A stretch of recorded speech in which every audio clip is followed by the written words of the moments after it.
Hello guys, there's 11 of us. Let's just give it a Hello, few teacher. more seconds so we have more people coming into the room so we can start.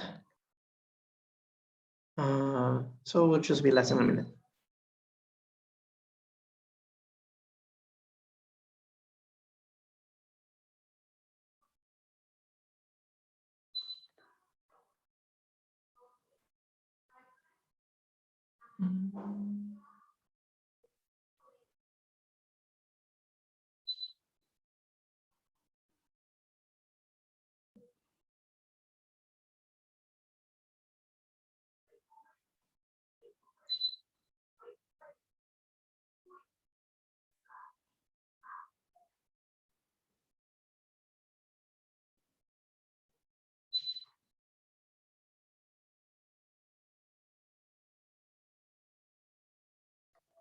Okay, so it should be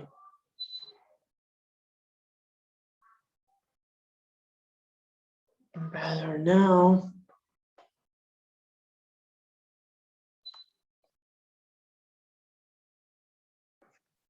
Okay, so there's 20 something of us, so it should be plenty to start today's lecture. So let's see, let me close a couple of things in here. Okay. Okay. Okay, so here we go.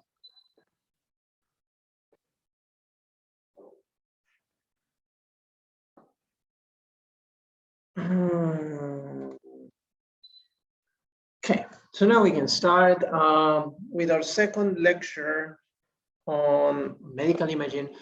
And these are the introductory remarks for the course still. We talked about in general, right? Medical imaging, we said how from a scientific point of view, from a practical point of view, it's a revolution in itself in the field of biomedical engineering.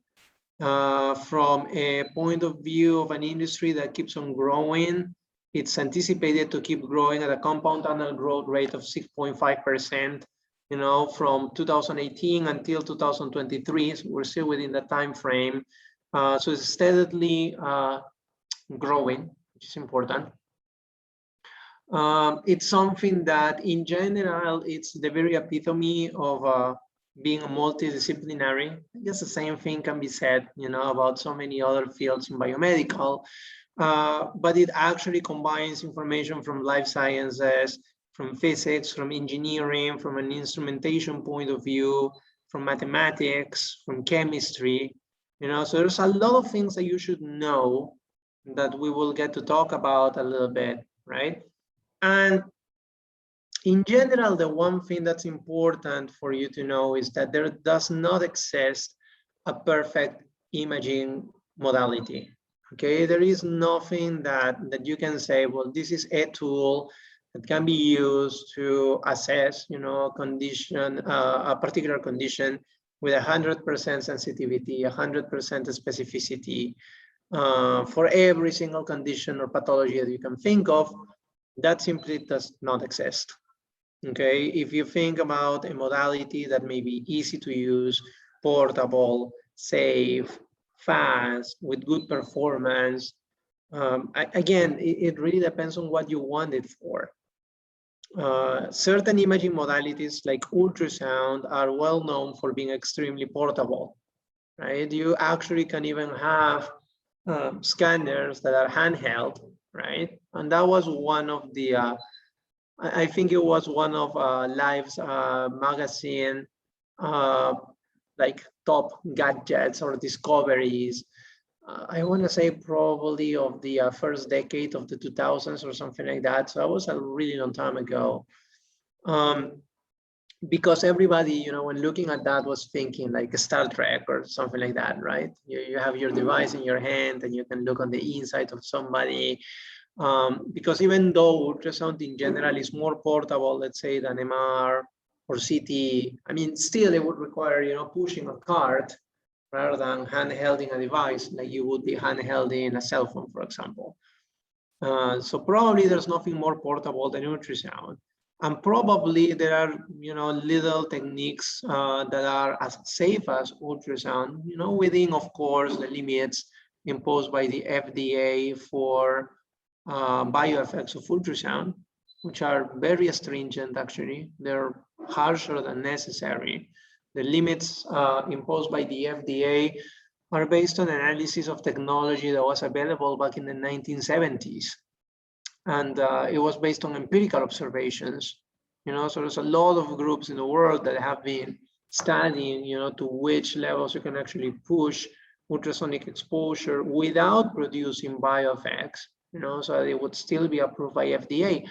And even if you do something like that, I mean, it gets you to think that some modalities like X-ray imaging or computer tomography, we know that the use of ionizing radiation is going to create harmful bioeffects to the patient.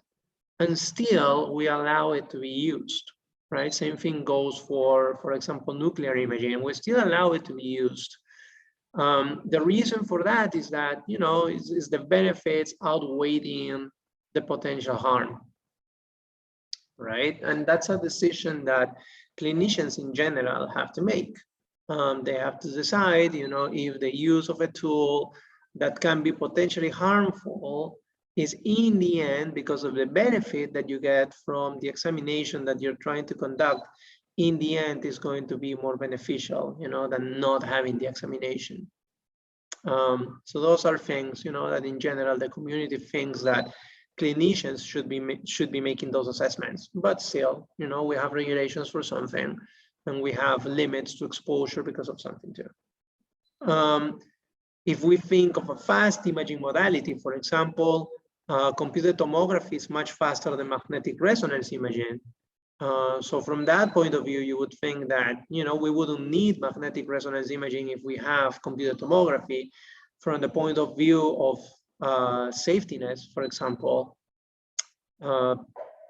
magnetic resonance imaging is much safer than computer tomography, right? So again, there's a whole bunch of things to consider, and there is not a single technique that you can think is like, oh, this is the one, right? That's a reason why when you go to a clinic, like one that actually has sufficient technology installed on it, you don't have one scanner, right? You have several types of scanners because you need several types of exams. And this is not even taking into account, again, things like the sensitivity or the specificity, in general, the ability to properly depict a certain pathology, which, will change from imaging modality to imaging modality.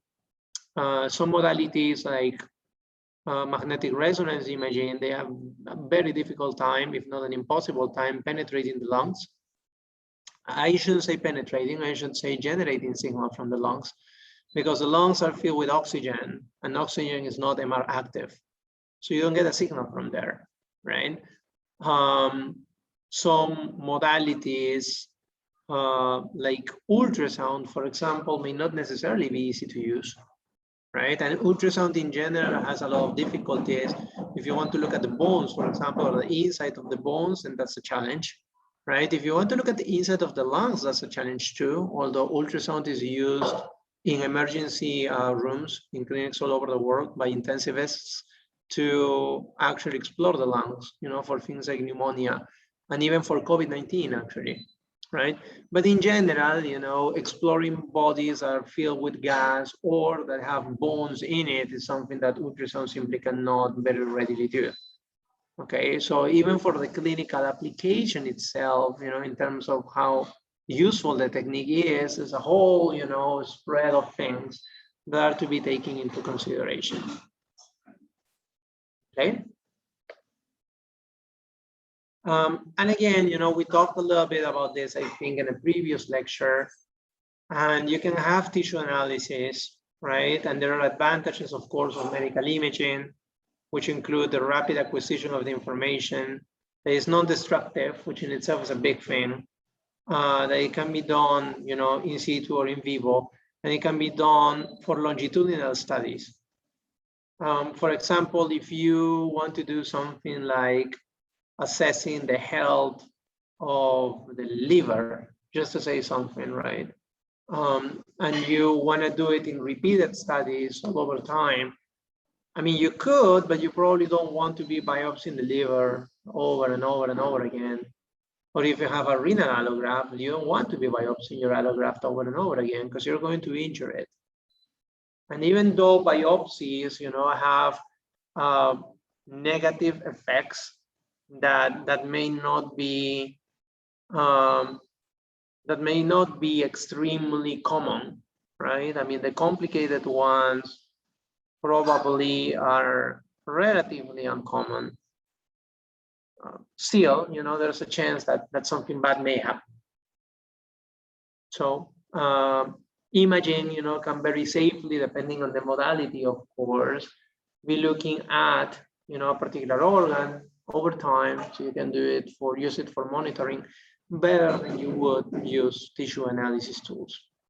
Okay. And again, we talked a little bit about modalities. The ones that we are going to deal with in the context of this course are going to be X-ray imaging, computed tomography, magnetic resonance imaging, and ultrasound. Not necessarily in that order, but those are the modalities that we're going to deal with. And in terms of, the history of radiology, we have come a very, very long way. Starting here, which again, we talked a little bit about this. This is the first recorded radiographic image, and it was taken by William Röntgen back in the late 1890s.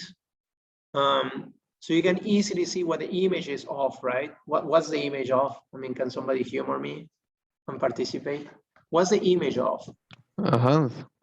Right, it's a hand, right? And what is it that you can observe in the image?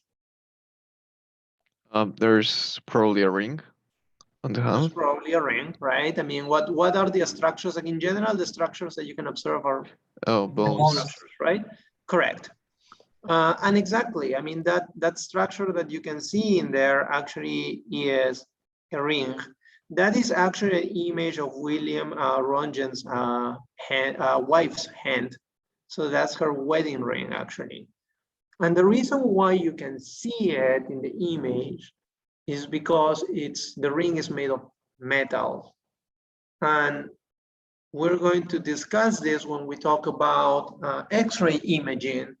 The images or the contrast mechanism comes from attenuation, and heavy atoms attenuate more, or materials made of heavy atoms attenuate more than materials made of lightweight atoms, low atomic number, right? So if you have things like soft tissues, for example, which are typically composed of water, you have hydrogen, you have oxygen, those are elements that have a low atomic number. Whereas in contrast, if you have, let's say, a gold ring, right? I mean, that would be made of gold. Let's assume the best, right? That would actually be very, very heavy, right? Because the atomic number is much higher. And that's going to absorb the X-rays in a preferential way. And that's why the contrast is much higher, when you have a metal in there. And it's much higher when you have bones in there too, as opposed to just soft tissues, right? So that's something that we know, of what the imaging mechanisms are for X-ray imaging.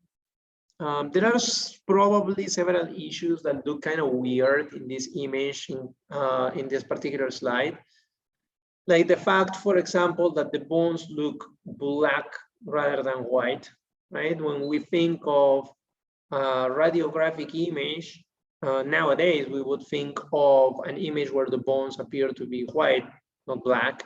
And we're going to talk about that later on. Of course, the quality of the image itself doesn't look all that great, right? I mean, it looks very blurry and very speckly.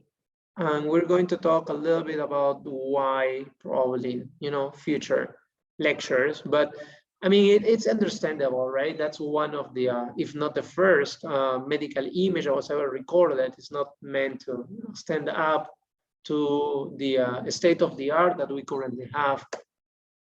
And from there, we actually come to here, right? And in here we have 4 different images that come from 4 different medical imaging technologies.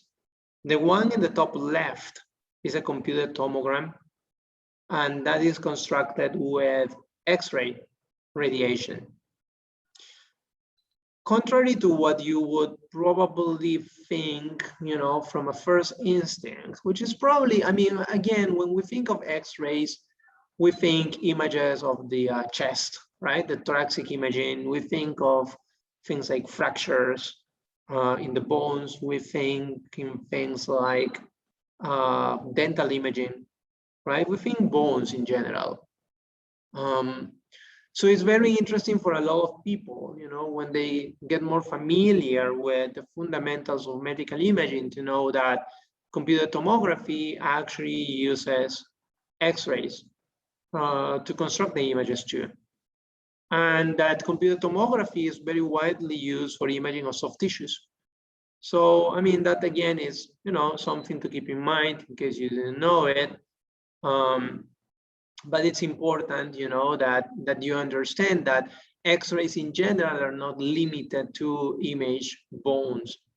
Like, even if it's in projective format, for example, if we think of radiographic image, we can think of things like breast imaging using mammography. And mammography, it's basically low energy X-rays. So, I mean, we're actually using even projective X-ray imaging to construct images of soft tissues, right? So, I mean, the fact that tomography in general enhances the contrast significantly over conventional projective X-ray imaging doesn't take away from the fact that there is still, even for X-ray imaging, there is contrast among different types of soft tissues, right? And that can be exploited for constructing medical images of, you know, very high importance in clinical practice. We have things like the image on the panel on the top right, which is a PET-CT image. So if we get rid of the CT part, right, the CT again would be a computed tomogram. We have the PET image. PET is actually a type, one of the 2 prevalent types of nuclear tomography, the other one being SPECT. PET is typically combined with CT because PET is functional imaging. Okay, it's not anatomical imaging as opposed to CT. Does anybody know the difference between functional imaging and anatomical imaging? Anatomical images focuses on the structures, while functional images focus on molecules or products of metabolism. Correct. Functional imaging, you know, like I think it was one of my instructors at some point that very simply explained it to us. If you put a cadaver in a scanner, you know, and you create an anatomical image, you would see everything, right? But if you put a cadaver into a scanner that produces functional images, you're meant to see nothing. Functional imaging relies on the organism to be alive and in the fact that there is metabolism of some sort. Something is happening, you know, like molecules are running amok, you know, in your body. There is blood supply and different tissues are being fed by that blood supply. Very often, if not almost exclusively, functional imaging relies on, you know, imaging basically that, you know, vascularity or metabolism. And typically both of them go hand in hand. There are different types of functional imaging. You can have functional imaging, for example, with MR, you have fMRI, you have functional imaging with ultrasound, like Doppler imaging would be functional imaging, or you can have, you know, purely and native functional imaging modalities like nuclear imaging, which in itself, you know, relies on you injecting radioisotopes into the human body. Radioisotopes are going to be preferentially delivered to specific parts of your body, again, with increased metabolism. So you tag them in a way that, you know, they're going to link to specific types of tissues, preferentially. And then you can image the nuclear activity you know, with appropriate sensors, and you can create an image of where the radioisotopes are preferentially being delivered, which, you know, in turn is meant to be related to the presence of, for example, cancerous tissues, right? So the thing is, if you create one of these images, the only thing that you're going to see are spots. You can see a very bright spot with a lot of increased metabolic activity, or, you know, like nothing, darkness, or, you know, some other spots with moderate brightness that relate to a moderate amount of metabolic activity. So in that sense, if you were to look at one of these images individually, you would actually see something that doesn't convey a lot of useful information in terms of where is the signal coming from. I mean, of course, to a trained clinician, you would see something, right? But for just, you know, a regular person looking at it, and even if you're trained, you know, if you really want to know where that signal is coming from, you would need to have it registered to an anatomical image, and that's where, you know, the CT component comes from, and you just overlay the PET image on top of the CT image in order to see something. Okay. We also have things like the use of ultrasound, you know, for medical imaging, and that would be exemplified in the bottom left, right? So in the bottom left, what we see is a type of duplex image too, right? Just like in the PET CT, you have two images overlaid one on top of the other. In this case, you have a Doppler ultrasound image overlaid on top of, or I should actually probably call it a color flow image, overlaid on top of an ultrasound image, an echographic image, you know, that serves as a background and also provides anatomical reference. So the case of ultrasound, again, is very interesting because that modality in itself can produce both functional and anatomical images. And the one on the bottom right corresponds to an MR image, right? Where you can, for example, see one of the, it's probably one of the applications for which MR is used the most, which is images of the human brain, because of the significant amount of contrast and the several contrast mechanisms that you can use to create those type of images. And we'll talk about that more, you know, when we get into the MR section of the lectures, towards, you know, probably the half, like the mid-semester or something like that. Questions up to this point?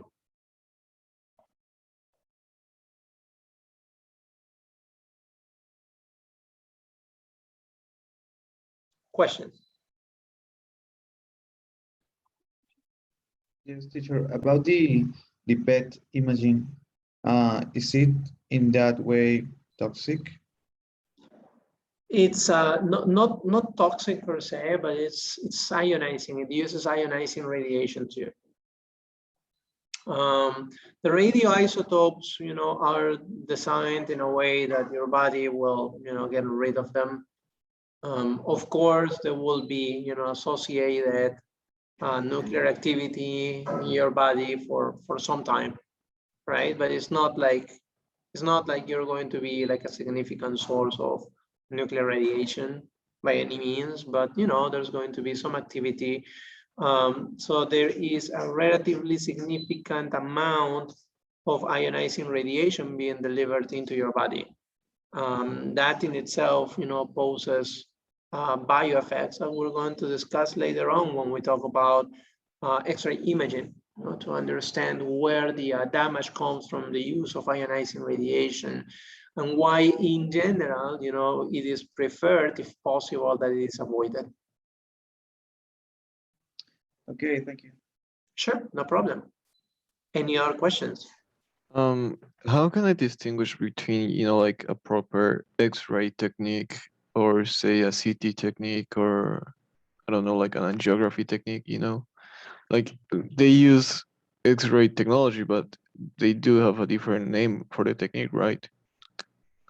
Well, I mean, in some cases, like angiography with X-rays are typically performed in fluoroscopy mode.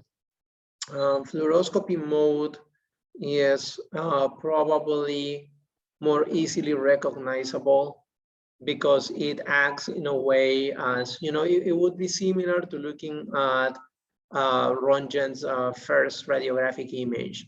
The structures that attenuate the most are depicted as black, pitch black, rather than bright white. Of course, there are other, you know, hints and things that are going to easily suggest that you're looking at a fluoroscopic image rather than, you know, a typical, you know, X-ray image with, you know, a film, rather it be analog or digital film. But we're going to talk a little bit about that too later on. For some things, like for example, if you think mammography, the only thing that really separates a mammogram from a conventional radiographic image is the energy level of the X-rays. That will be one, right? And of course, the organ that you're imaging, that would be another one, right? But any other than that is just, I mean, it's simply a radiographic examination, quite simply, right?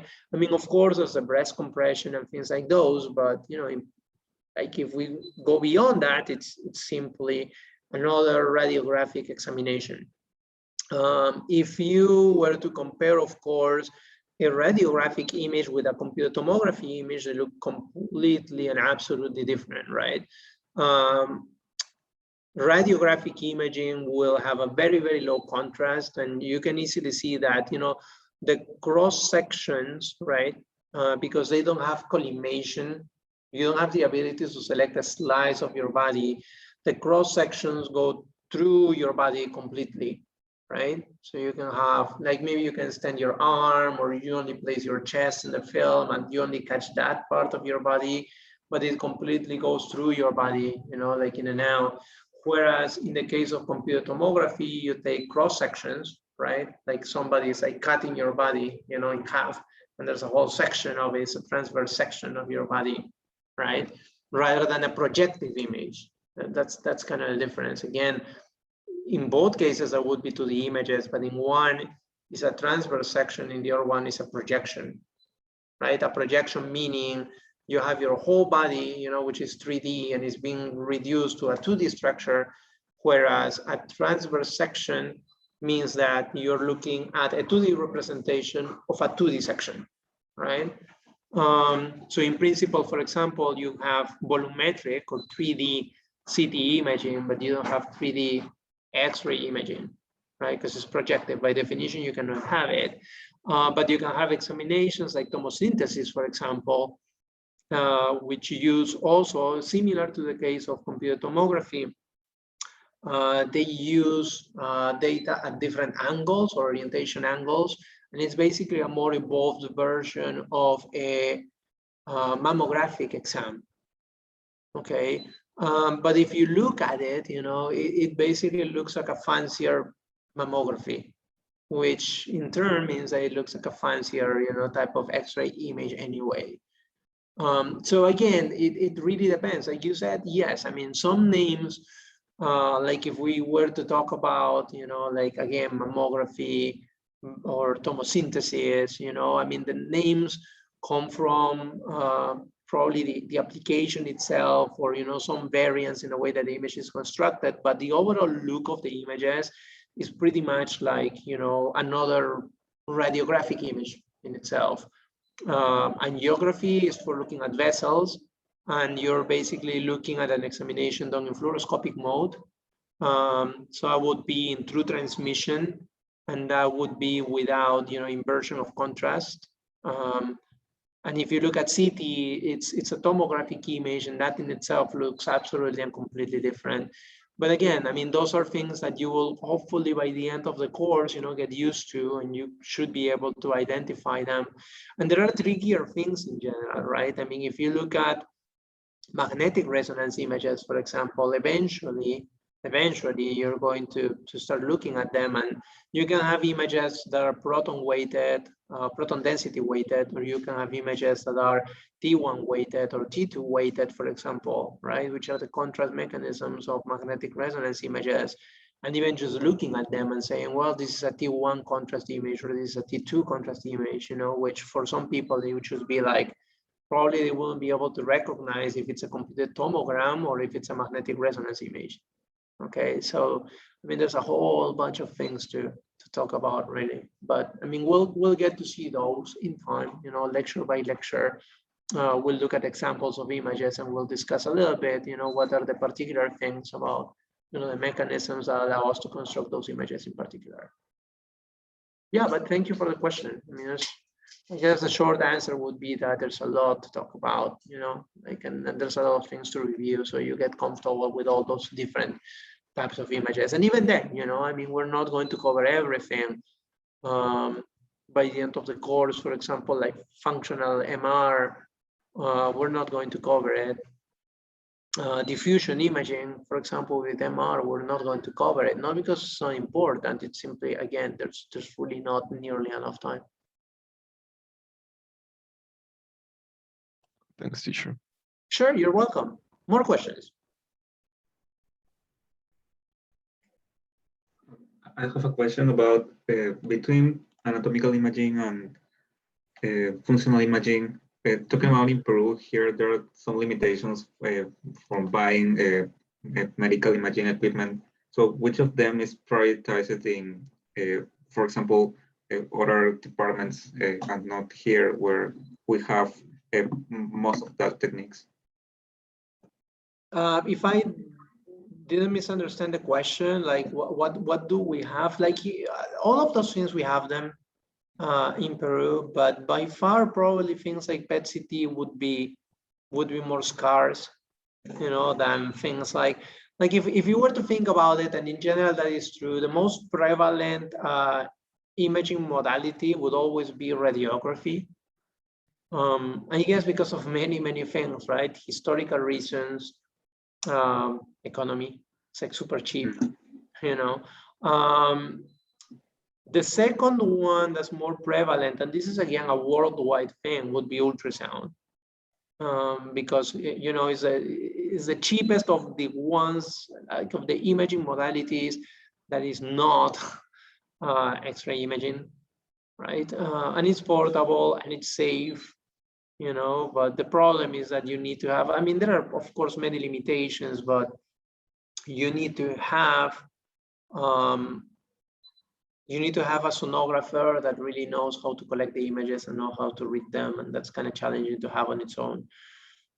Then what you're probably going to have is a CT scanner, which in turn would be cheaper than an MR scanner, of course, depending on the generation, of course, depending on the capabilities. Like again, you can have a 1 Tesla or a 3 Tesla MR scanner, which is going to be significantly cheaper than a 7 Tesla scanner, which in itself has not, you know, really proved to be that much more important for clinical diagnosis than a 3 Tesla scanner, for example. And actually, many clinicians are more comfortable with 3 Tesla technology than 7 Tesla technology. You can have, again, visually everybody would have, you know, at least, you know, a 6 or 7 generation CT scanner available nowadays, but you can find CT scanners in many places. You also can find, like in Lima, you can find, you know, MR scanners in several places, but probably fewer than CT. And when you go to nuclear imaging, there's a combination of things, like systems like PET-CT, for example. Those are even rarer to find, but you still can again find them, but only a few. The problem being, on one hand, instrumentation probably, but on the other hand is the radioisotopes, right? I mean, just the ability, you have to have the in-house ability to produce the radioisotopes, you know, and to have the necessary levels of biosafety, you know, in order to properly handle them and, you know, collect the exams and everything. And it just makes it more complicated. It's more expensive. And in itself is rarer, you know, that, like, especially again in countries like ours, that people would ask for those type of exams. Not that they're not useful, they're extremely useful, you know, but again, it's rarer than people would ask for them. So I will probably rank them that way: radiography, ultrasound, CT, MR, and then nuclear tomography, like if I were to rank them in a particular order. And that, again, it's something that you would see being replicated everywhere in the world, actually. because I mean, the logic that it follows, you know, it just goes to the way that things are, you know. So even if you go to the US or, you know, you go to Africa, it will probably be something similar. So hopefully that was your question. Hopefully I properly understood it. Yes, thank you. Okay, sure, no problem. Sure. Yes. What about functional MRI? I've seen combinations of the PET imaging with functional MRI and registration methods. But I'm confused. Why do they mesh them together if they are both functional? Sorry, you said combining fMRI and? PET imaging. Interesting. To be quite honest, I wouldn't know. Like, I don't like to BS people when I don't explicitly know the answer for something. I guess, you know, out the top of my head, I would still probably argue that, remember, when you have functional imaging, right, you don't necessarily have exactly the same contrast mechanisms. And many times, you know, like the problem with fMRI is that statistically it measures up to something. But, you know, fMRI, I mean, if you were to actually, you know, study it properly, it could probably be a whole, you know, course on its own. Like the principle is relatively, you know, easy to understand, in the sense that, you know, when you have increased metabolism, you have increased vascularization. When you have increased vascularization, you have an increased blood supply. When you have an increased blood supply, because you have red blood cells, and the red blood cells carry iron, then you have a local disturbance in the magnetic properties of the tissues that are being irrigated in that, you know, like exacerbated way. And if you could image it in a way, you know, then that could be very meaningful. Now, it's not like, you know, having our increased blood supply in not abnormal ways, right? I mean, we're not thinking a cerebral edema or something like that, right? But we're just thinking blood supply is a little bit higher than, it's not like, you know, the signal is going to be super large, so you're going to be able to see, like, here we see a bright spot, you know, of increased blood supply, because that's not how it works. And the blood supply is not a steady function either, right? In general, it's not like you turn on a hose in your garden, right? And it's like, shoosh, water comes out. It's not like, okay, here comes the blood supply, shoosh, right? I mean, in general, blood flow follows a pulsatile pattern, right? And you know that by heart, you know, if taking courses, even courses, you know, in like basic anatomy when you were in school, but, you know, in general, you have taken courses in physiology to, here at the university, understand that you have studied models, you know, of the circulatory system and the cardiac function. And, you know, I mean, it's a pulsatile system, right? And you have studied it extensively, probably.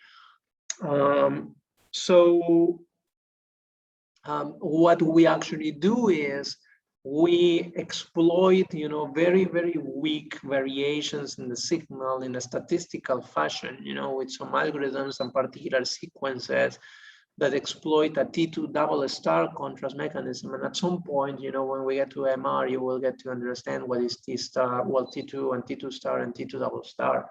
So we'll get to talk about that a little bit later on. In order to construct these images that, again, are extremely noisy, you know, very difficult to interpret. So registration with, you know, another type of functional image, maybe, but I mean, again, that's just me guessing, you know, one probably could think that it could be done to more reliably interpret one over the other. Or maybe in a similar fashion as to, for example, people obtaining or trying to do registration of MRI and CT images, which sounds like something that, why on earth would you want to do that? And many times it's done, for example, and even CT to CT images, by the way, many times it's done, for example, in radiation therapy planning, because you want to look at the structures. Maybe you want to do radiation therapy of a tumor in the brain, and you actually do the planning with either a very high quality MR image or a very high resolution CT image. And then when you actually do the radiation itself, with that you do the planning, and then you actually do the radiation therapy itself. And you actually, you're already, bombarding the brain with radiation. So you don't actually have, a super high quality CT image. You do it with a low quality one, where it's very difficult to actually visualize the structures that you're irradiating. So what you actually do in order to have collocation is to use, low quality images, right? And the same thing when you do ablation image, same thing. I mean, maybe you do ablation with microwaves or something like that. And you want to do that registration in real time to know that you're actually, blasting the part that you're supposed to be blasting. Because you still have to place the person, in the scanner to know that you're going to be doing the therapy properly anyway. So even for anatomical, MR to CT, or even, CT to low quality CT, there are reasons why you can do it.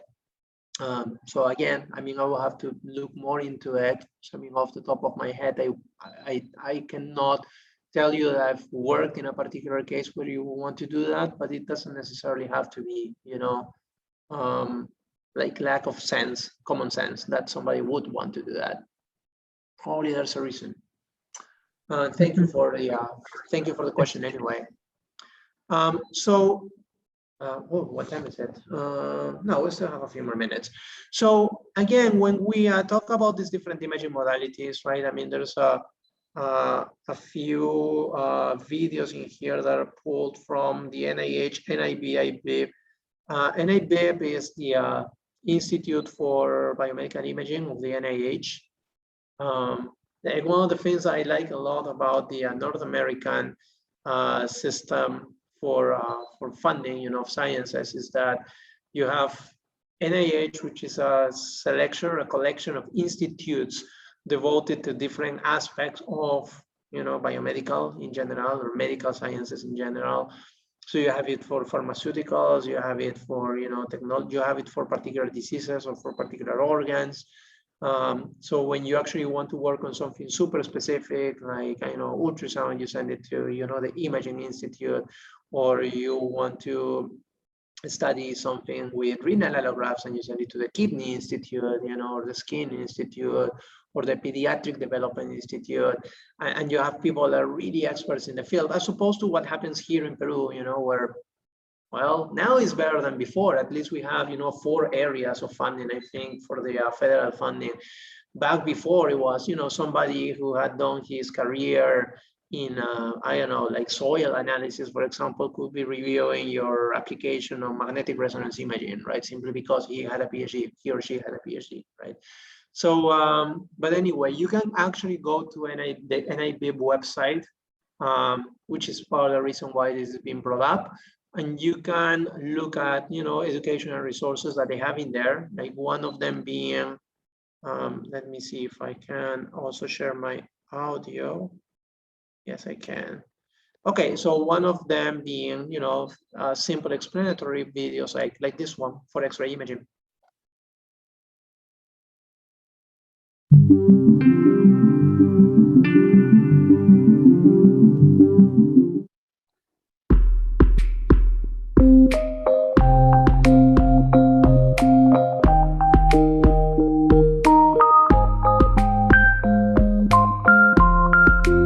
Light is a form of electromagnetic radiation. At some wavelengths, it appears as visible light. At others, it takes the form of radiation we cannot see, such as ultraviolet, infrared, and X-rays. X-rays have very short wavelengths that, unlike visible light, are able to pass right through most tissues in the human body. Since bones contain calcium, a denser material than most other tissues, they are able to stop some of the X-rays and can thus form a shadow. If you place your hand in front of a flashlight, it will cast a shadow on the wall behind it. In a similar manner, X-rays directed at the body produce shadows on the opposite side that can be registered on film or on a digital sensor, so that bones are clearly visible while soft tissues, such as muscle, are shadowy. As a result, the two-dimensional images formed by the X-rays are quite useful in revealing structures within the body and can easily display fractures in bones.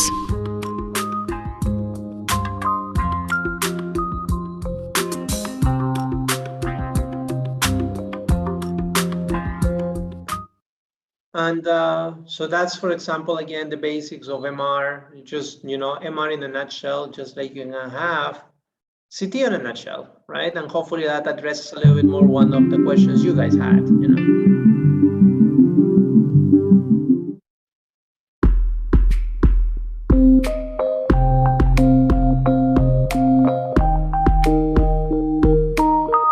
A CT scan is an X-ray procedure that creates cross-sectional images with the help of computer processing.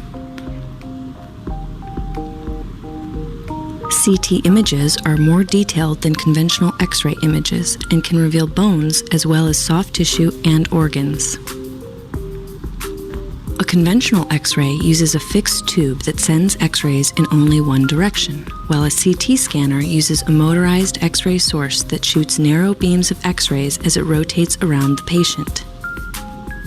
There are special digital X-ray detectors located directly opposite the X-ray source. As the X-ray passes through the patient, they are picked up by the detectors and transmitted to a computer. Image slices can either be displayed individually in two-dimensional form or stacked together to generate a three-dimensional image that can reveal abnormal structures or help the physician plan and monitor treatments.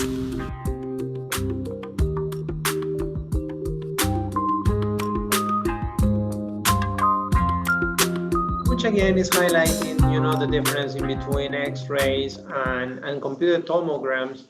And of course, it sounds way simpler than that. It's like you rotate things, and that's part of it. And the mathematics behind it, that's a different part of it too. So that's why we're also, in anticipation for the second half of today's lecture, we're going to have a brief review of mathematical concepts, right, that are going to come in handy, for later descriptions throughout the course of, reconstruction algorithms. I think it's better that we take a look at those right now rather than defer them, to when they're needed. Like in the same way, you can have MRI. Oops, come back, MRI.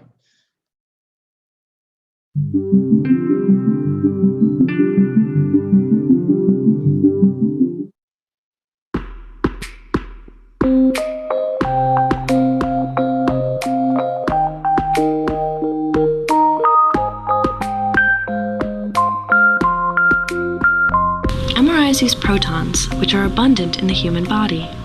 All protons spin, creating a small magnetic charge. When a strong magnetic field is introduced, as is the case in an MRI machine, the protons align with that field. The MRI technician then introduces a radio frequency pulse that disrupts the proton and forces it either into a 90-degree or 180-degree realignment with the static magnetic field. Since the radio frequency pulse pushed the proton against its nature, once this pulse is turned off, the protons realign with that magnetic field, releasing electromagnetic energy along the way. The MRI is able to detect this energy and is able to differentiate various tissues based on how quickly they release energy after the pulse is turned off.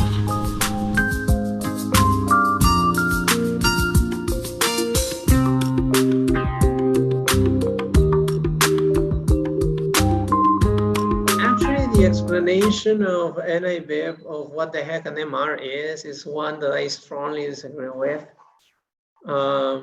in the sense that, yeah, certainly how quickly the energy can be released back or go back to its resting state is a parameter that's going to affect, the appearance of an MR image, but the amount of MR active nuclei in that particular location in space is one that's going to more strongly dictate that fundamental contrast mechanism in MR images.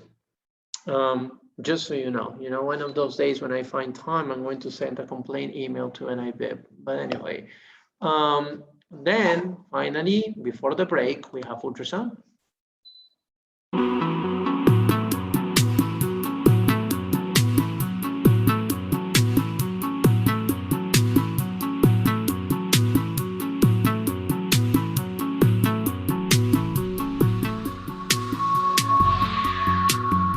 The heart of most ultrasound systems is a device called a transducer, which uses an array of piezoelectric crystals. A piezoelectric crystal vibrates when an electric signal is applied, producing high-frequency sound pressure waves, which we call ultrasound. More importantly, this type of crystal can also work in reverse. It can produce electrical signals when it detects high-frequency sound pressure waves. When a transducer directs ultrasound waves into the body, they pass right through the skin and into the internal anatomy. As the waves encounter tissues with different characteristics and densities, they produce echoes that reflect back to the piezoelectric crystal. This happens more than 1,000 times a second. Returning echoes are converted to electric signals, which a computer converts into points of brightness on the image, corresponding to the anatomic position and the strength of the reflecting echoes. A medical transducer contains a large array of crystals, which allow it to make a series of image lines that, together, form a complete image frame, called a sonogram. In addition, all the crystals are repeatedly activated many times in such a way that a complete image frame is formed around 20 times per second, so that real-time motion is displayed in the ultrasound image.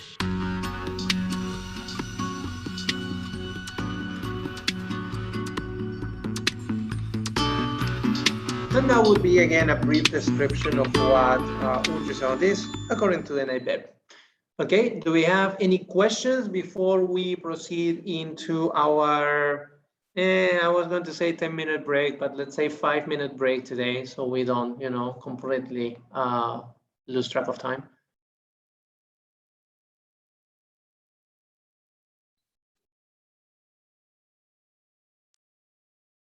Questions? Okay, so I'm going to assume maybe not for right now. So let's take, so right now, what time do I have? It's 4:09. Okay, so let's take 6 minutes until 4:15, and then we resume today's lecture. Okay, just a piece of recommendation. Just get up, walk around seriously. I mean, it's not for joking. It would probably be better, and you would be more oxygenated when we come back to the lecture. Yes, I think somebody was going to ask something. No, I was going to tell you that before you go, I sent you a link with the forms I made on Monday. Okay. Okay, that sounds good to me. So why don't you and I maybe like get together briefly? Like maybe we can do this right after the lecture, okay? And we can just stay for a few minutes and we take a look at it and we review it and we talk about the office hours too. Great. That will be fine. Awesome. Fantastic. Okay, take 5, guys. Okay, guys, we can resume the lecture. Still have some more time. Let me share the slides. Okay, here we are. And again, the slides should be already available on the Paideia side of the course, just so you know. The last one that we didn't get to see NIBEB's explanation of how it works would be PET imaging. So we can look at it now.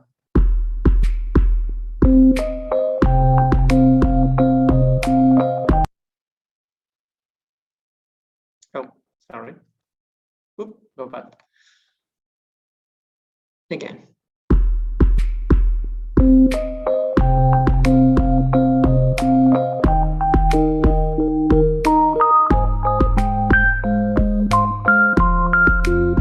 A PET scan creates 3D images of the body. It does this by using radioactive tracers, which are usually administered to a patient through intravenous injection. The tracers are made up of carrier molecules that are tightly bonded to a radioactive atom called an isotope. The carrier molecule can interact with or bind to specific proteins or sugars in the body. The carrier molecule that will be used depends on what the doctor is looking for. If she suspects cancer or is monitoring a known cancer's growth, she may use FDG, a modified form of glucose, which gets absorbed by tissues. When tissues absorb a lot of glucose, it may indicate a cancerous tumor. The radiation from the tracers poses little danger to the patient since they quickly pass out of the body. The isotope produces small particles called positrons, which interact with surrounding electrons. This interaction results in the complete annihilation of both particles, releasing 2 photons that speed off in opposite directions. The detectors in the PET scanner measure these photons and use this information to create an image of the distribution of FDG in the body.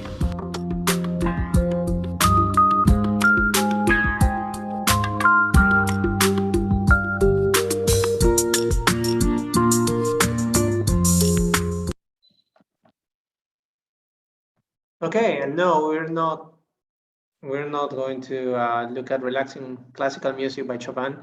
That was PET imaging. So now we can keep marching on. And there is one piece of information that we have briefly talked about, and it's one that, you know, there is this fella who was previously at the FDA, you know, and he graciously shared those slides, or these slides, with me back when he was still at the FDA, you know, actively at. Who's Brian Gara. He's a well-known researcher in the United States, and he, you know, has been the person behind, you know, the review and of approval of several very important technologies like digital detectors for X-ray imaging, you know, back in the heyday. He's quite a character, and one of the things that he's really, really interested about is, you know, talking about the imaging gap, you know, and imaging in resource limited countries in general. And he actually advocates for the fact that, you know, there is a need to bring imaging solutions closer to people in low and middle income countries. Right. So as we discussed before, up to the 1960s, medical image diagnosis was, you know, basically done in the same way, with physical examinations, clinical history, lab testing. But the one thing that we had was radiography, right?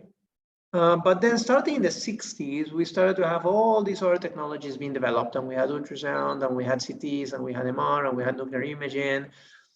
And developed countries have relied a lot on cross-sectional imaging, you know, for these kind of things. But in developing countries, not so much. I gave a talk at the University of California, San Diego earlier this year. And, you know, one of the things that I do remember, you know, talking with them, is that when you think about the reasons why, you know, these things happen, you would think of, you know, political and financial instability, limited personnel, limited educational facilities, limited power, which is, you know, sounds like a joke, but it's true. I mean, there are so many places where they don't have electricity to begin with, limited money, limited shielding and construction, limited communication infrastructure. Even for us, you know, the COVID-19 pandemic has, you know, made it very obvious that having a high-speed internet connection is really vital. I mean, it's not a commodity nowadays, it's a necessity, right? But the sad part of this is that, you know, and actually this image comes from a village in Africa, and it is true. I mean, in places like this, you know, it's lots of those things, you know, are factors that come into play. And I guess I'm talking, you know, this 5 minutes or so, I'm talking to you guys, and I'm appealing to the engineers. It really doesn't matter for me if you're mechatronic engineers or electrical engineers or biomedical engineers, you're engineers, right?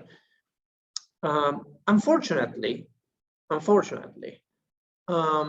we have been fed into our heads the idea that somehow, for whatever reason that really I will never fully comprehend, because we live in a third world country. Actually, we're not third world anymore, we're second world, technically speaking. We're a middle income country rather than a low income country. But anyhow, right, we're low and middle income countries. Then, again, for whatever reason, we are in desperate need of super cheap technology that's going to, you know, save us from our inability to purchase like actually good technology, right? And that is something that, to me, is mind-baffling. I remember when I came back to Peru back in 2011, going to a government managed hospital that will remain anonymous for the sake of, you know, just being a gentleman. And they were looking to develop research liaisons with the university at the time. right? And they gave us a tour of the facilities, and they were showing us, they had so many cool toys, you know, they had everything that you can imagine. Of course, my area, when it comes down to, you know, medical imaging, it had everything.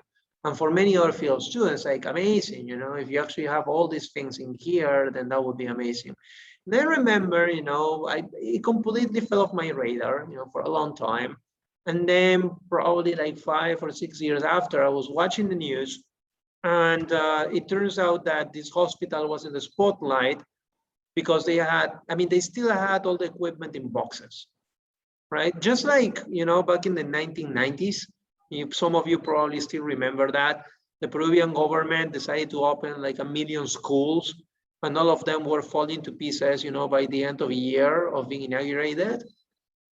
Same thing. I mean, it was just a hospital where people spent a lot of money, you know, buying equipment and such, that was still in boxes, unused several years after, because, you know, I mean, they were still hiring personnel. They didn't know how they were going to fill up certain key positions.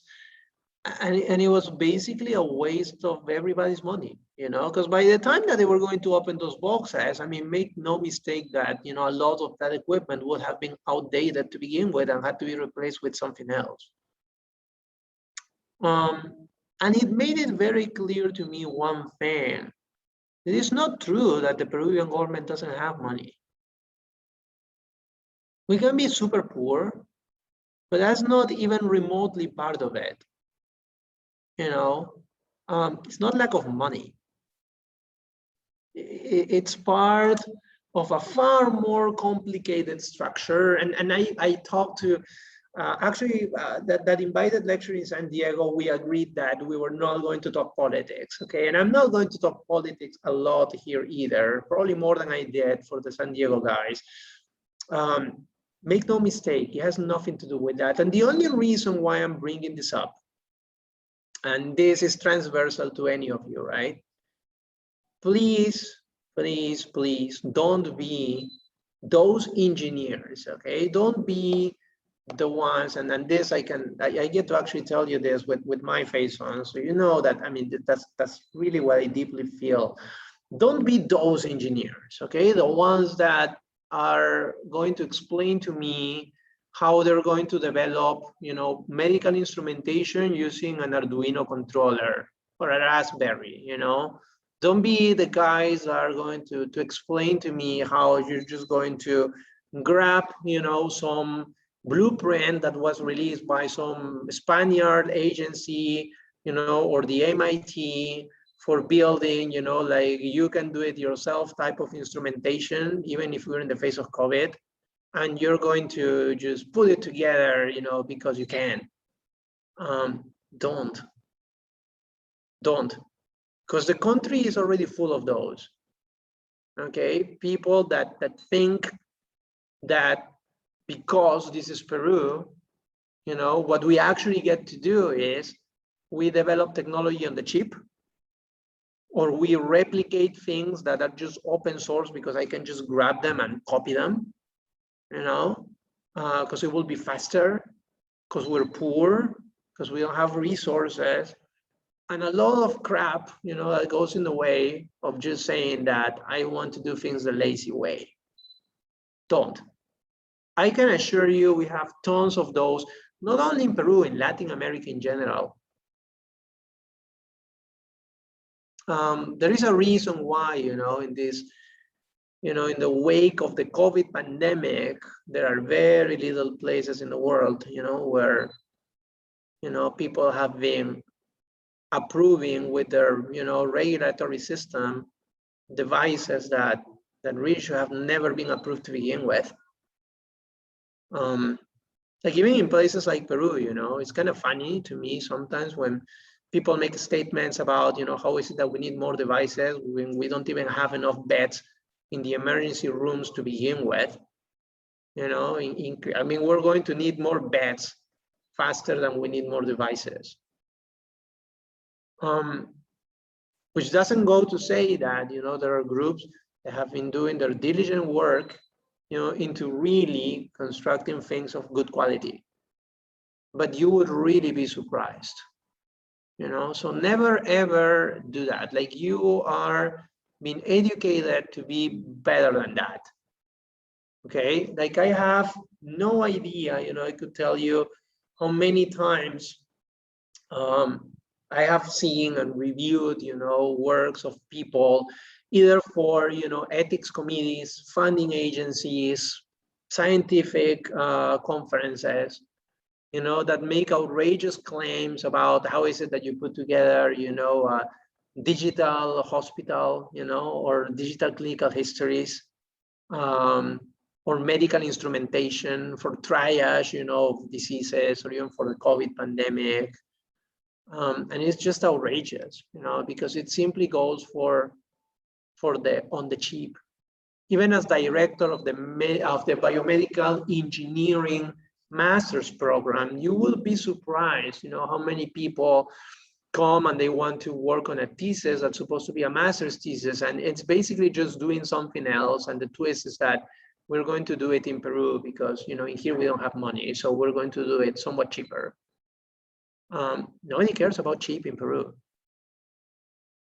The government can pay for, you have no idea how many things. Clinics and hospitals, they don't want cheap technology. They simply don't want it. Why would they want it? It makes no sense. You know, they have a lot of money. They can build Siemens equipment. They can build Philips equipment. You know, they can buy anything. The government too. What you need to focus on is working on really disruptive technologies. You know, not the cheap alternative. That just doesn't make it. Like, I can guarantee you, if you come up with a device, for example, that can produce, you know, ultrasound images of a higher dynamic range than any other scanner, I would buy it from you. I would. You know, it really doesn't matter if it's, you know, like Jose Jimenez Incorporated. Hopefully none of you is named Jose Jimenez. I'm just, you know, randomly shooting a name, you know, like I wouldn't care, you know, what the name of the company is. If it's good, I'll buy it. Like, maybe you want to develop, you know, phantoms for quality assurance, and you go for, you know, like materials that are super durable, you know, more durable than the ones in the state of the art, you know, or that have more levels of, you know, measurements that you can take. Go for that. Go for disruptive. Go for better, because you can go for better. I told you this first time, you know, when I was like in previous lecture, I don't really like to talk about myself all that much because I, you know, to some extent think it's pretentious, but all the things I was showing to you, you know, those were contributions that we made to the state of the art that laboratories recognize worldwide, you know, as the ones that did actually propose to do blah, you know, and there are many other things that we have done over the years in the laboratory that fall within that, you know, scope. And that's how you get a name for yourself. And that's how you make an actual contribution, by doing something that's good and better, not doing something that's cheap. Cheap is an illusion even. You know, like if I were to actually give you the blueprints of how, you know, Siemens builds a CT scanner, then of course you can build it for cheaper than Siemens sells it. You know, that's for sure. I can certainly guarantee you're going to be able to do that, because you're thinking about the cost of the equipment. And if you start to go on the cheap, you know, and if you replace the controllers by Arduinos, you can probably do it much cheaper than that. But that's not the point. Imagine that you actually make it to a hospital or a clinic. Would you rather, you know, have somebody use a device that's made with a crappy Arduino, you know, just so that it is, you know, a few dollars cheaper? Or would you prefer to actually have one that's properly built, that you know that, you know, it's reliable? And I'm pretty sure I don't need you guys to answer. I'm pretty sure the answer is the latter. Be mindful of that. That's the one question that I always remember my master's advisor made to me, you know, when I was, you know, in my final presentation, you know, of my master's thesis. It was just that. I mean, that's great results. You know, at that point, my article was already published in the IEEE Transactions on Medical Imaging, so I was very proud of it. It was like, great, so now the big question, right? I mean, if you're sick and they need to take an image, you know, to understand if they need to do surgery on you, or they want to guide the surgery that they're going to, you know, do on your brain or your heart or something with the technology that you just proposed, would you be comfortable that they would do that? And that's a very tough question to answer, because every time that you're developing something, you go around telling people how great your thing is. But the true measure is that one. Would you use it on yourself? You know, in the presence of other options, would you still rather have them use it on you? Or on your couple, or on your parents, or on your kids? Would you? Always think about that, okay? Like in 10 years, I've told you, I think in the first lecture, I don't know what is it that you guys will be doing. God knows. And by God knows, I mean something great, you know, but I don't know if it will be in the field of, you know, biomechanics or clinical engineering or biomedical imaging, or if it's going to be on something completely different, out of scope of everything that has to do with bio something. I don't know.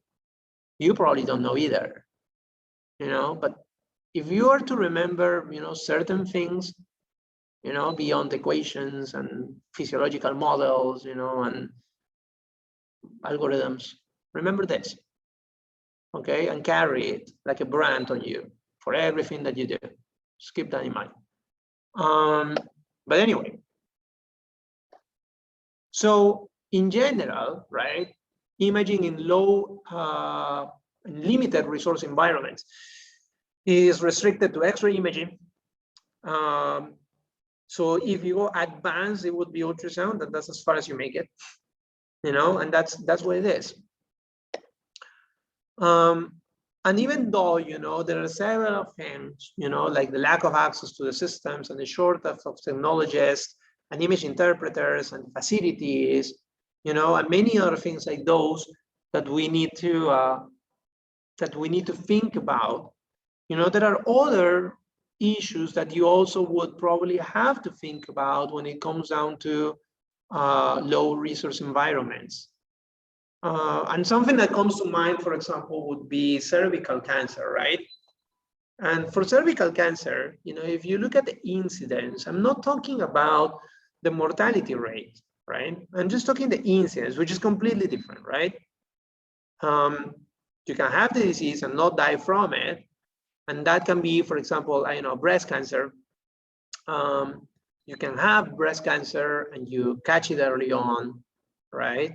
And you maybe remove the tumor or you ablate the tumor. And then hopefully with proper chemotherapy and immunotherapy, it's gone before it metastasizes. Because once it's in your vascular system or in your lymphatic system, that's it. By that's it, it doesn't mean that person is going to die, you know, the next day or the next month. It can be years. That's it in the sense that it's always going to be there. So you have to keep, you know, being vigilant month after month, year after year, you know, to catch early on the next metastasis, because that's in the end what it's going to come down to, the next metastasis. Okay. So we're not talking about things like those, you know, we're talking about the actual existence of the disease. And it turns out that, you know, you've probably talked about this in all courses, right? I mean, at some point, I'm pretty sure you have. Cervical cancer, you know, it's created by, is of viral nature, right? I mean, we can very relatively easily trace back the pathogenesis of cervical cancer. And probably the only important thing for the sake of this discussion is that you can actually find precursors to cervical cancer. You can catch it before it turns into cancer, right? Which means that you can actually prevent it from becoming.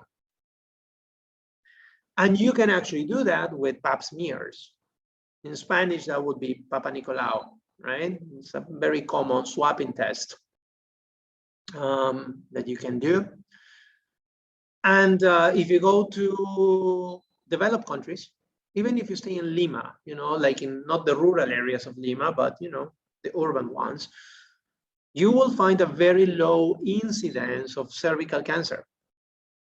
But if you actually look at numbers worldwide, or if you look at numbers in Peru as a country, cervical cancer is one of the ones with the highest incidence. And that's a WTF moment for most people, right? Because it's like, how? You know, I mean, it's not like, well, rich people don't get sick as often. That's, of course, not the answer.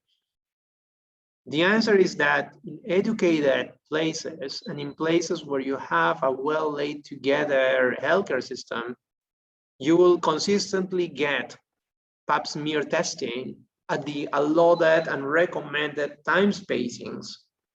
Because one time having a pap smear swabbing, it's probably not going to be nearly enough sensitive or specific for anybody to catch on precursors of cervical cancer. So typically, you know, when you have the precursors, you have to be taking it maybe like twice or thrice before you like raise a flag and people know that they have to do something. Okay, that's how it is. It's a game of, you know, playing it over and over until you catch it. But that's the best that we can do. But if you actually go to limited resource environments with people of poor education, there's going to be a whole bunch of things that are going to make things just go against you, okay? The first one is that it sounds very simple, right? It's like COVID-19, it's like swapping, right? It's like your nose and your throat and cough, cough, and it's uncomfortable, but suck it up, you know, and eventually we know if you have COVID. Okay, it's the same thing with the swapping, but you have to be able to do the swapping right. Because you can actually do it wrong. You can grab the samples in a wrong way, and that's just not going to catch it. You're going to have a pathologist that knows how to read the slide that comes from the swabbing. Because it's very common that people won't be able to do that. And you have to understand, you know, if you're a great pathologist, and this is at no discrimination to anybody, you probably want to stay in Lima, right? You probably don't want to go to a town where, you know, population is 1,000 people and there are no good schools or not good colleges for your kids, you know, to begin with, or hospitals, or many other things. So you're not going to have the right personnel to do the swabbing, to read the swabs, but also equally importantly, people won't necessarily allow you to do the swapping year after year after year. Because, you know, for a lot of people, it's like, why are these clinicians manipulating my genitals, you know? Like, or, you know, it's my wife, you know, it's like, why is this guy, you know, it's like the third year in a row, you're not going to do it because I forbid it, you know? Or whatever, you know, it's like pap smear, you know, you have to stay home and, you know, cook me a meal or whatever. Whatever, really. And people just don't have the testing. And they get the disease and they die in the most completely unnecessary of ways. So you have to understand really, you know, when it comes down to, like, if you really want to think about that, you know, the low income country, you know, the poor environment, there's not enough money, we have to do something, that's great. Think along those lines, but think along those lines in a more holistic way. Okay, so you can actually make a contribution to your country, you know, or to people worldwide. Because if you make a difference in one person's life, then that's probably more than enough. Okay. So the things that we need to do in the medical imaging field, right? I mean, and there are many. Okay, and if this were to be my laundry list, it will probably keep changing over time, right? But we're thinking again, truly disruptive technologies, not again like Arduino chip technology. Like, no, who wants that? Truly disruptive ones. Portable imaging, it's like super important, right? Like in fact, if you go to the Fogarty Institute of the NIH, I told you that the NIH is a collection of institutes, right? The Fogarty one is one that finances research done in low and middle income countries. So it's the one institute that gives money away, you know, from the US government to low and middle income countries. Otherwise, the money stays in the US, which is fair, actually. I mean, they're not, I mean, they're the US, right? I mean, they have to give money to their own researchers. Portable imaging is one of the almost exclusive technologies, like mobile health and portable imaging, like portable technology for healthcare is one of the few, items that gets consistently funded when it comes down to, specific technologies. So just so you know, okay? Like, for example, the Fogarty would finance things like AIDS, like research in AIDS, or infectious diseases, or many other things like cognitive impairments, things that the US cares about and they can outsource it, to low middle income countries. But the one that has to do with technology typically has to do with that mobile and portable technology, okay? Telemedicine still remains important. I mean, and there's so many things that you get to talk about when you go for telemedicine, like from the development of the equipment to even like the subtle legal issues, like how you would actually implement this in a meaningful way. Quantitative imaging is big and is there to stay for a long time, like the ability to be able to not just produce images that will have, this morphology in the tissues and the organs that you can say, well, because this has this type of shape, it's brighter than this, then it must be this type of tissue. But you can actually have like the DNA, of the tissues that you're looking at, and you get to grab a whole bunch of numbers, just like you would characterize, for example, an atom, you can have the number of electrons and the number of protons and the number of neutrons, and then you have something, right? So it's the same thing, it's targeting it to a very quantitative level, with the same or with different technologies, of course. Multimodality imaging systems, those are there to stay for a very long time. Because again, every single imaging modality has limitations. So the ability to combine them, and especially things like just like there is PET-CT right now, right? And it's kind of ironic. And I remember talking about that with Michael Insana, the former editor-in-chief of the Transactions on Medical Imaging, and the former director of the biomedical engineering program at the University of Illinois, which under his direction went from being a newly founded program to be one of the top 20 programs in biomedical engineering in the US, and to currently be in the place of the only medical school which is engineering based in the whole United States, which is kind of cool as an experiment. So, he's a guy that clearly thinks a lot about the cutting edge of, where biomedical engineering is going. And I remember talking with him about the simple fact, that ironically, we have PET-CT, right? Which are two imaging modalities that are ionizing to begin with. And you would think that, in principle, the ones that you would hopefully want to get rid of if you could, right? And those are, the systems in terms of multimodality that are more prevalent to find, in clinical practice, if not exclusively found in clinical practice. And one could, dream and envision things like, MR ultrasound, MR US, rather than a PET-CT. I guess it would be a US MR or something like that, so you can have the sort of real-time, functional imaging combined with the anatomical imaging with a lot of contrast with two techniques that are non-ionizing radiation, you would think, or maybe some more solution, but in general, multimodality is there to stay too, and it's been there for some time. Artificial intelligence is a box of its own, right? Even back in the heydays, which seems so far away of radiomics, that seems like a lifetime away, that people were coining that term. And now we're, of course, in the age of deep learning, and everybody wants to do deep learning for everything that relates to anything in engineering, seriously.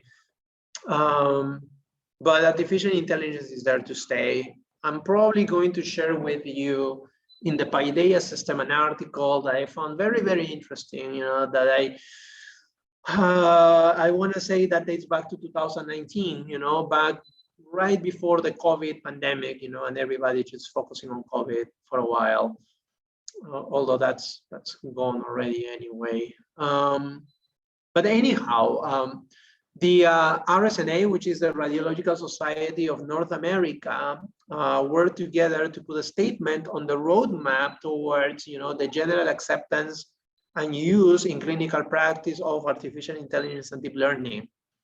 And, you would think that among the things that they would say, they would be things like the algorithms and such, and it really isn't, there are so many details, to take into consideration, like the construction of the databases, the curation of the databases, the annotation of the databases, which in itself, can be an incredible hurdle. Like if you want to have, tens or hundreds of thousands of images, and you actually need them to be manually annotated, like segmented, completely, maybe for different structures. That's just a monumental task, which in itself is even difficult to accomplish, because who's going to segment them, and there's going to be errors if it's done manually, and if it's done with an algorithm, then that algorithm has to be, pitch perfect. So there are so many things to think about, and it's probably interesting for you to read about that too. But again, there are so many things to do in the field, which is not, and we're not even talking about, a specific thing like elastography, this, that, or tomosynthesis, this, that, it is just an overall picture, of the many things that there's still left to do.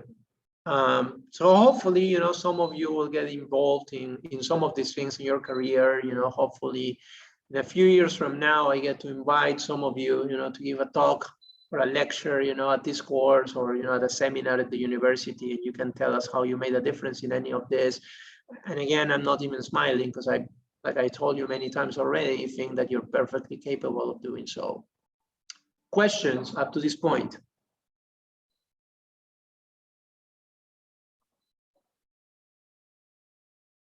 Yes, go for it, Brennan. Yeah, I kept this question since a while. When you talked about what is a personal question. I know you weren't going to discuss politics and things, but do you think is this a matter of corruption, mismanagement, or just lack of knowledge? It's a little bit of everything, actually. Like it's usually the case, right? I mean, everywhere in the world. So it's not like it's a Peruvian thing, right? For example, in the USA, devices are regulated by the FDA, right? Where you would think that D stands for devices or something, right? So do you guys know what FDA stands for? Food and Drug Administration. Correct. It's a Food and Drugs Administration, right? Just from the name in there, you can very, very easily, without anybody explaining you anything else, how that regulatory agency came to be, right? It's first it was food, and it's like, okay, so we take care of this, and are these eggs safe to eat? Is this milk safe to store?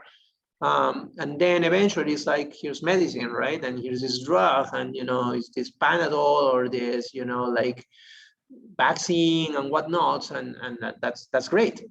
And a long time after came medical devices. And back in the heyday, they were probably in the same situation we are at right now, which is, I don't even know how to regulate devices. If you go to the HEMID right now, for example, and ask them, like, I'm building this computer tomography scanner, right? Or even worse, I devised a way, to construct tomographic images with ultrasound in a device that doesn't have any predicative in the world. And this is how it works. They're probably just going to look at you like, I don't know, like, I don't know, like, go to the FDA or something, right? So I don't know what to do with it, because they wouldn't know what to regulate. They wouldn't know what to measure. They wouldn't know, to which levels of exposure the device should work. They wouldn't know, like, so many things. Even when we had, like the COVID-19 pandemic, and everybody was going crazy with building ventilators, it seemed like a fad, back in 2020, everybody wanted to build a ventilator. Again, all over, Latin America, all of a sudden, just because you were an engineer, you supposedly knew how to build one, which is amazing to me still.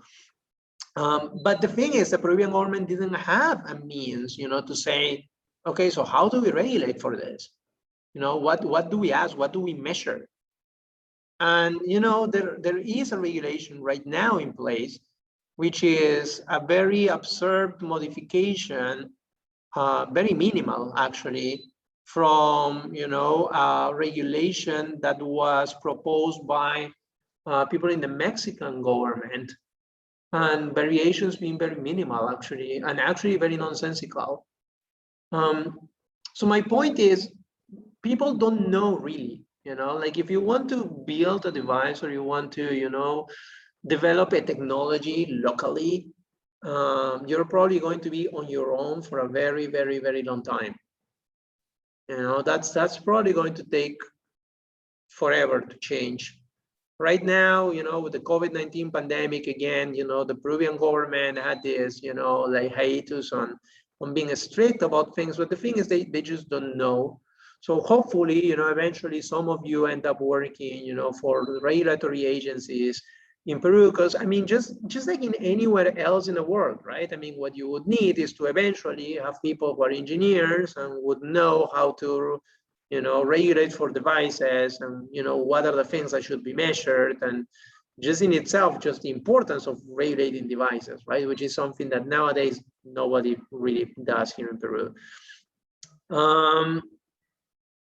But, you know, like even if you were to, I don't know, I go to the FDA and I, you know, get approval from the FDA and I can use my device, still, you know, it would still be a challenge. Because, I mean, I remember, you know, somebody that I knew in a third world country that developed, you know, portable, you know, cheap imaging technology, and was in conversations with, you know, his government, you know, regulatory, not regulatory, but actually that, like the equivalent of our Ministry of Health. And basically, you know, what he was asked was, okay, so if we get to, you know, use your devices, then how much money is in it for us? Don't get me wrong, I'm pretty sure the same thing happens in the United States, you know, but it gets to be pretty embarrassing, you know, when you go to low and middle income countries where corruption is running amok. So there's a lot of things actually that get into play.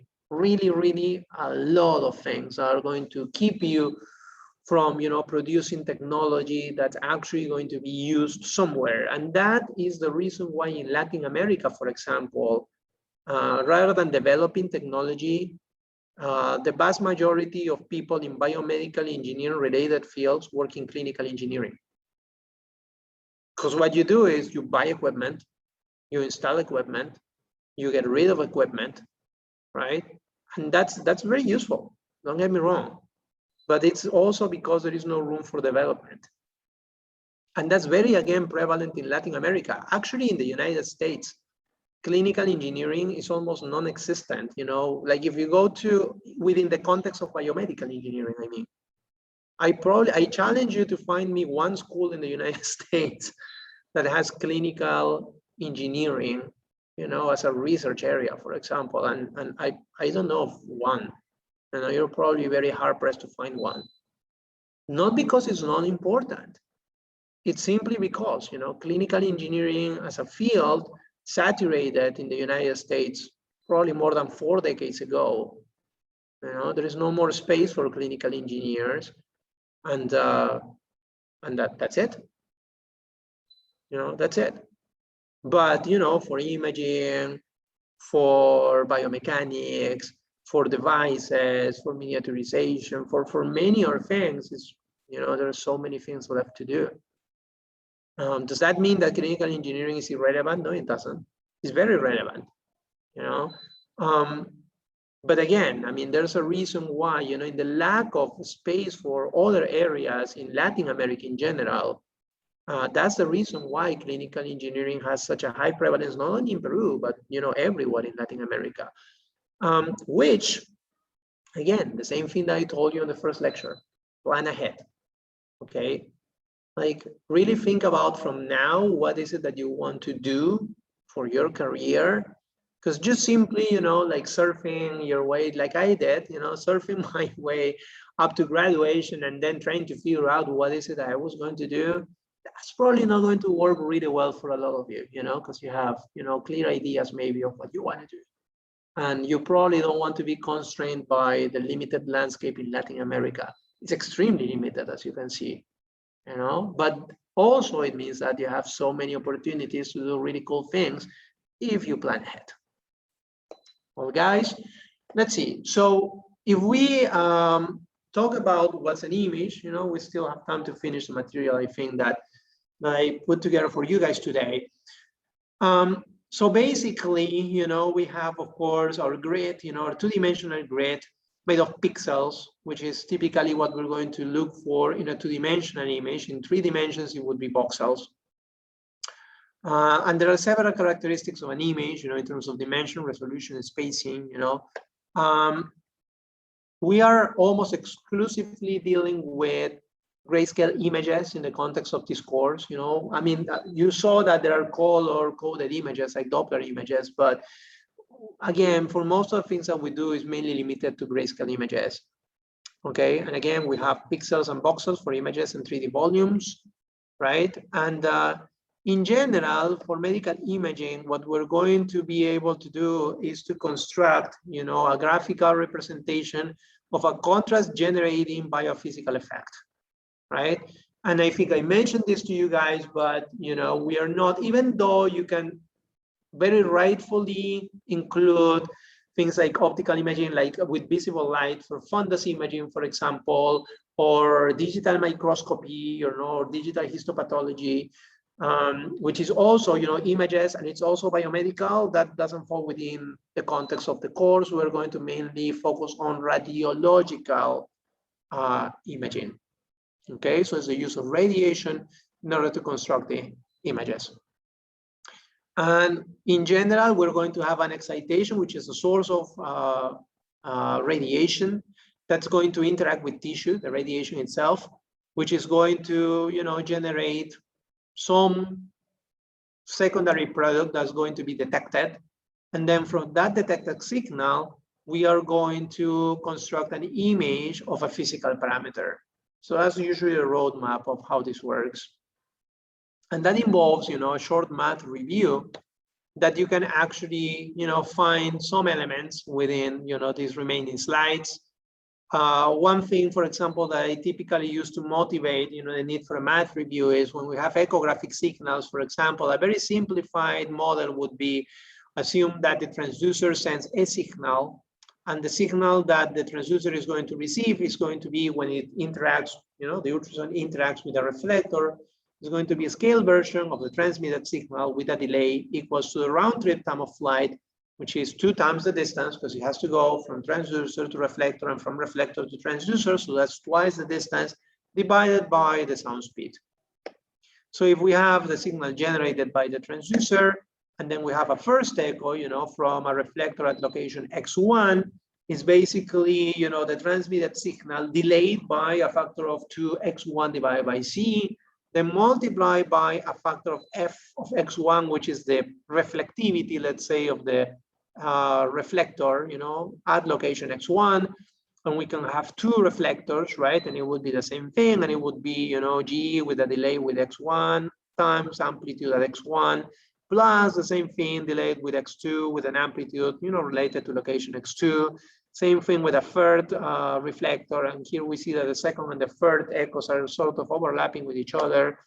And then we have 100 reflectors, you know, we keep adding and adding and adding reflectors, and eventually that sum becomes an integral, right? And that you know by heart, right? I mean, you're a young engineer, so you're all familiar with this. So you have the integral of g of t minus 2x divided by c multiplied by f of x dx, right? Where f is the reflectivity and g is the signal that's been transmitted by the transducer. You have a signal of time, you know, that's composed by a signal of time and space integrated over the space variable. And you can all recognize that this is a convolution, right? I mean, it's a function, you know, of a variable with, you know, multiplied by a second function of minus the variable in the argument plus 1 offset, you know, integrated with the variable that goes away. And that's a convolution. And you can have convolutions in 2 dimensions, which maybe you haven't seen so far, because I pretty much imagine most of the things that you have seen so far are in 1D.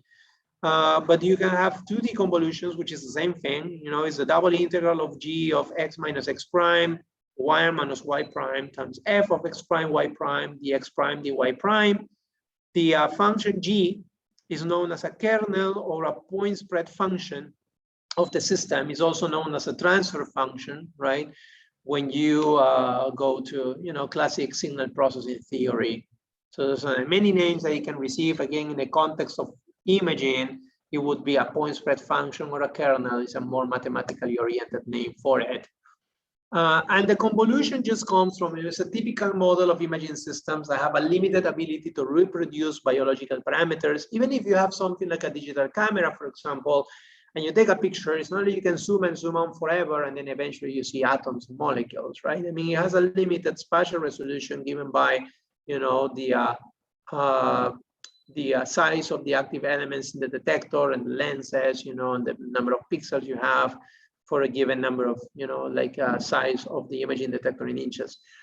So in general, every imaging system, you know, if you have something very, very small, it's not going to be able to reproduce it like something very small. It's going to reproduce it like something small, but, you know, of several, like of a certain size, you know, a spread of the point. And that's where the name comes from. It's a point spread function because it represents how a point becomes something that's not a point, but it's a tiny spread when you construct an image with that particular device. Not every device, of course, would be convolutional, you know, but it's important to remember that convolutional systems exist for the sake of the discussion that we're going to have for the remainder of the class. And again, this would be a good time to wrap up, you know, with new material for today, because it was a lot of things, you know, to digest probably. Any questions that you may have? Questions? And I don't know if Breno, if you raised your hand again, or if it stayed raised. Yeah. Okay, no, that's okay. Questions from anybody else in the public today?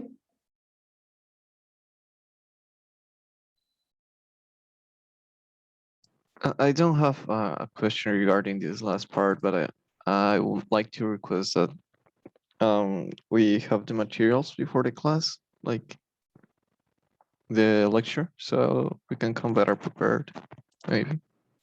Sure, certainly. Okay, thanks. No problem.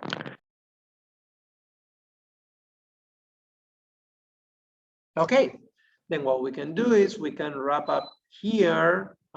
Thanks again for showing up on time. And Breno, if you can stay so we can talk about, you know, the structure of the course for the remainder of the semester.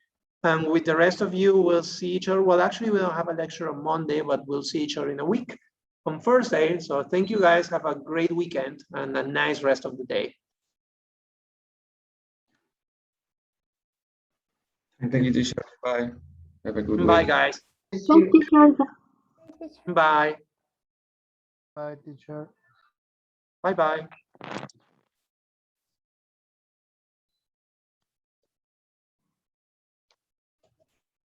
Hello, teacher.